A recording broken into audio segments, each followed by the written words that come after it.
Hey, g'day guys, it's Adam from Video Show Me How, and in this video we are working on the D-Max and more specifically down this end of the D-Max. We've got the Cape trip around the corner, and in prep for that we're making some changes in the setup for that particular trip. We've got some stuff going on up here, we've got more stuff going on the back, all of the things. Today's video though is all about the rear, and more specifically for some of you guys that have been pinging me for a while going, what's going on here? Why don't you put a canopy on? Well, good news, today's the day. Obviously you've probably already seen this because of the title and the thumbnail. We're putting a canopy on today, and I can't hardly wait. We've gone with something different. Gonna give something else a bit of a go. Today's video is all about putting it together. So that's gonna be the sort of the how-to, and we'll have a bit of an overview at the end. So without further ado, let's get started. Get all your gear all laid out. Got all our gas struts, our hinges, all the bits and pieces. I'd probably recommend grabbing some Sikaflex as well. You do get some that comes in a tube as well, but you definitely need some sealant to make sure the thing is watertight.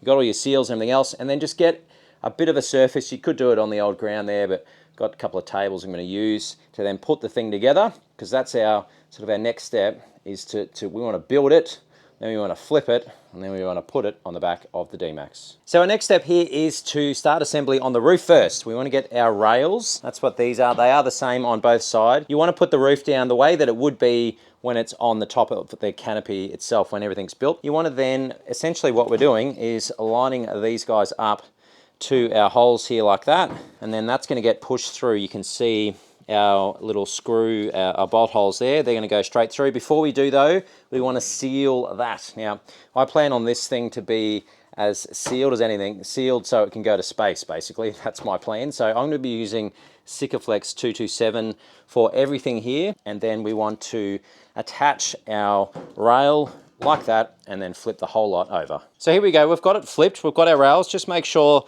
that they are square to the sides. Now you can at this point, if you want to be super sealed, I'm going to, but you probably don't really necessarily need to. But as a backup, I'm just going to give a bit of a dab of the Sika around each of the bolt holes. The same as a roof rack, right? You really don't want this guy leaking. So if you really want to make sure you got a good seal, I'd recommend just doing that, bit of a dab around those. Once you've done that, you want to grab your sides. And once again, doesn't really matter which way they're facing, because you can see that they do have a bit of an angle on it, as long as they're both facing the same way. So from there, what we want to do, you can see on the top of them, they have little holes. So that's what we want to do. We'll want to one at a time. Once you've done your sealing, if that's what you're going to do, these come across, and basically these will just sit down here in our gaps, just in there.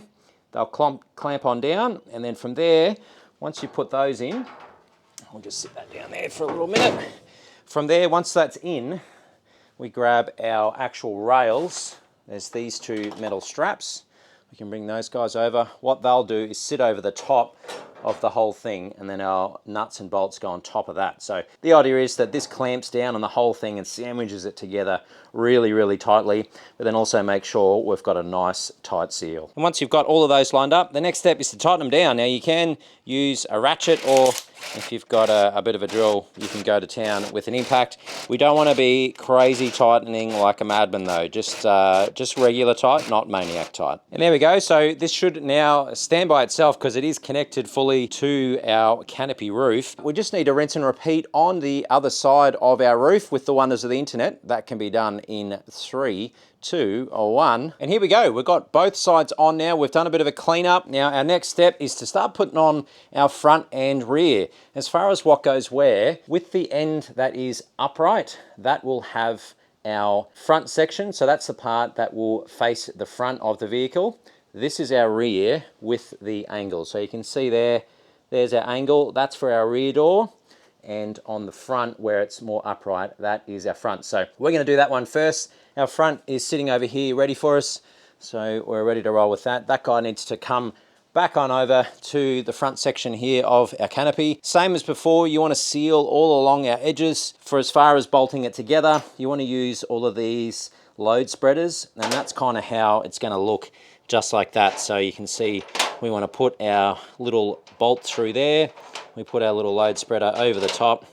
Easier to do with two hands, you get what I'm saying. That goes in there like that.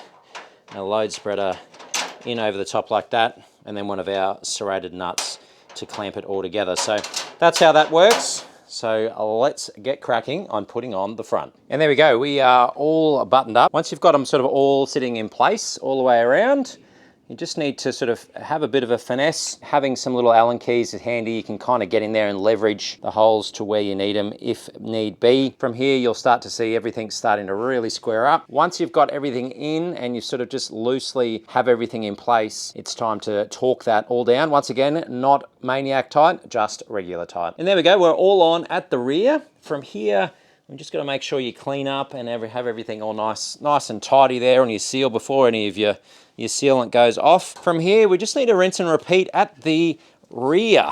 This is our rear, this is the slanted section. So from here, we need to do exactly the same thing. And there we go, we've got our rear on as well, all bolted together. We've got all of our fittings all the way down and more Sikaflex than you can poke a stick at. From here, the next step is to flip the whole thing over, so we can start prepping our tub to get this guy put on so we can start bolting up everything else. And here we go, we are all flipped over and ready to go. We are facing backwards, so we've got to do the old spin around. But from here, there's a couple of steps. I'm going to be putting this straight on the tub and then finishing the rest. If you'd like though, you could always build out the remainder with the hinges and the doors, etc. from here. But for us, we're going to put this on the tub. The next step is to prep our tub from here. So to do that, we need to get our foam waterproofing to just sit along all around our edges. We want to get our fat ones, these guys here, and then we want to put them all the way around the outside of the tub so it's ready for the canopy to sit on top. So here we go, tub is prepped. That gives the canopy a soft landing but also provides some weatherproofing. We are going to be running some silicone all the way around underneath once we've got the canopy on there as well to give us our full waterproofing. So that's our next step. We need to get this guy on top of the tub. In our case, needs to do a 180. This is where you want to grab a bunch of mates and help you lift. And it's important that we don't slide this on. We want to put it down in place because we don't want to go ripping up any of our stripping here. So I'm not going to film this bit because it's going to be messy.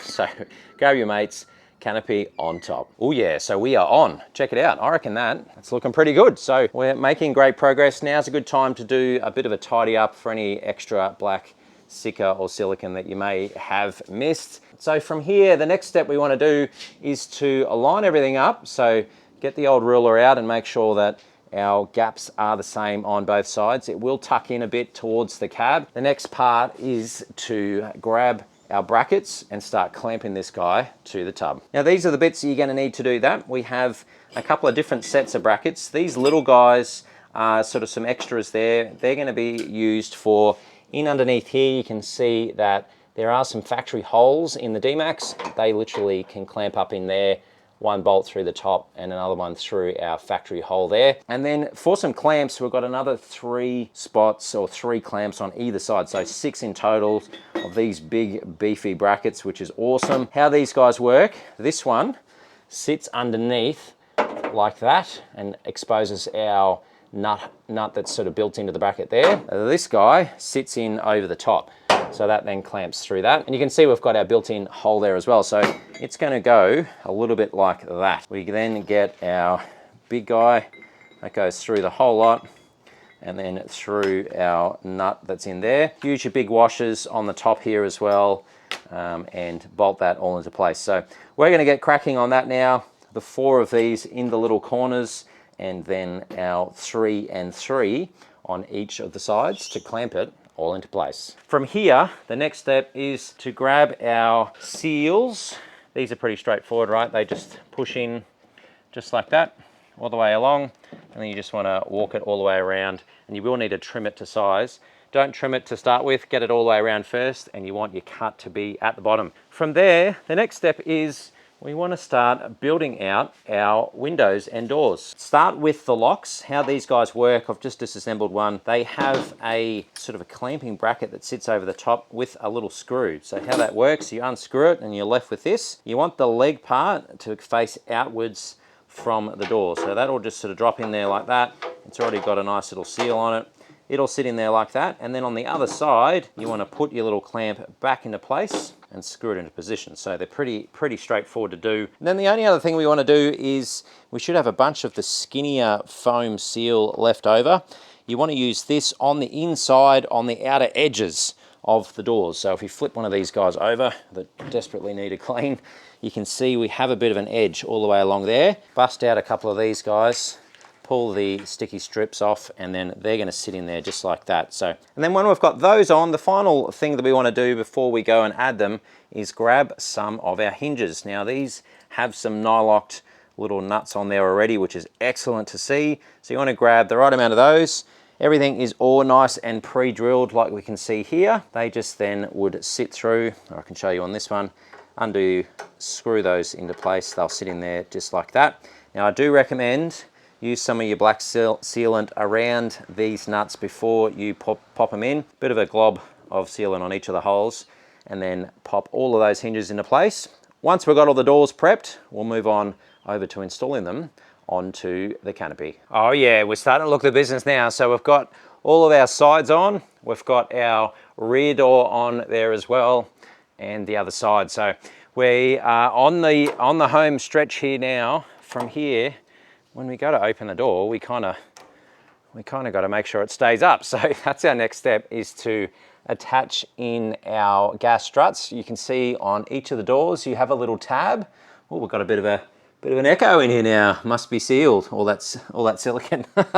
So from there, that's our next step. You should have 6 of these, so you can bring them all over, and then it's a matter of just installing those into place using those little tabs. I do recommend, just before you go installing these, just to make sure, just like that, that they're all screwed down and nice and tight on the ends, because that's the whole point of these, is they can be adjusted. We have our little nut there, our serrated edge, and it's a matter of just attaching into those brackets. There are 2 holes, so it's up to you which way you go as far as how far up you want each of the sides to go. So that's our next step. Let's get our gas struts installed. The only other thing we've got to do is our third brake light, which lives up the top here, and we need to wire that in so that we're all nice and compliant.